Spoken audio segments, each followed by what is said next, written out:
दोस्तों नमस्कार। अपुन के दिमाग में आया कि सत्ता की गाड़ी को दो ही पहिए चलाते हैं, राजनेता और प्रशासनिक अधिकारी। दोनों में से एक के बिना भी सरकार नहीं चल सकती। मगर सवाल ये उठता है कि इनमें से बड़ा कौन, दोनों में कौन ज्यादा जिम्मेदार है। एक अधिकारी से गुफ्तगू की तो वे बोले, असल में सरकार तो अधिकारी और उसके नीचे का तंत्र ही चलाता है। राजनेता को तो कानून और नियमों की जानकारी तक नहीं होती। उसकी वजह यह है कि उसके लिए विषय विशेषज्ञ होना जरूरी नहीं है। उसके लिए शिक्षा का कोई मापदंड नहीं है। वह तो केवल मौखिक आदेश देता है। उसकी अनुपालना नियमों के अंतर्गत किस प्रकार की जाए, यह रास्ता तो अधिकारी ही निकालता है। वैसे भी यदि नियम के खिलाफ कुछ हो जाए तो राजनेता का कुछ नहीं बिगड़ता, क्योंकि वह तो केवल जुबानी जमा खर्च करता है, जबकि रिकॉर्ड के मुताबिक फंदा अधिकारी और कर्मचारी के गले में पड़ता है।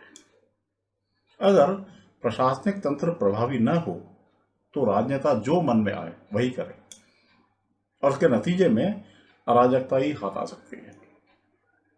कुल मिलाकर अधिकारी नकेल का काम करता है और उसी की वजह से सिस्टम चलता है। इस लिहाज से अधिकारी ही बड़ा और जिम्मेदार माना जाना चाहिए, मगर बावजूद इसके उसे दबकर चलना पड़ता है। इस वजह से क्योंकि राजनेता चाहे जब उसे उठाकर दूर फेंकवा देता है। अपुन ने एक राजनेता का मन टटोला। उनका तर्क भी दमदार था। बोले, राजनेता ही बड़ा होता है। असल में सरकार बनी ही जनता के लिए है और जनता का दर्द राजनेता से ज्यादा कौन समझ सकता है।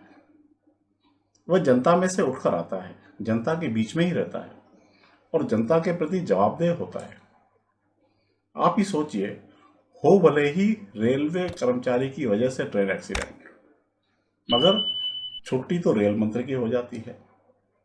परीक्षा में नकल करने व करवाने वाले कोई भी हो सकते हैं, मगर इस्तीफा शिक्षा मंत्री से मांगा जाता है।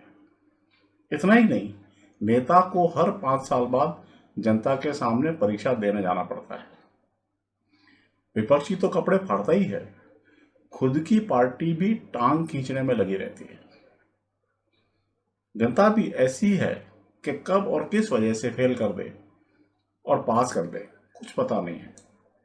दूसरी ओर अधिकारी केवल किताबों को रटकर एक बार परीक्षा पास कर लेता है और ऊंचे ओहदे पर पहुंच जाता है। फिर ता जिंदगी एसी चैम्बर में ऐश करता है। न तो जनता के पास जाने का झंझट और न ही जनता से मिलने मिलाने की परेशानी। दरबार ही नहीं घुसने देता। जनता उसका कुछ नहीं बिगाड़ सकती। अब आप ही बताइए, जिसका ज्यादा समर्पण और ज्यादा जवाबदेही है वही तो ज्यादा जिम्मेदार हुआ। दोनों की बातें सुनकर अपना तो सिर ही चकरा गया। कौन बड़ा और कौन ज्यादा जिम्मेदार? अपने लिए तो दोनों ही अपने अपने हिसाब से बड़े हैं। दोनों की भूमिका चेक एंड बैलेंस की है।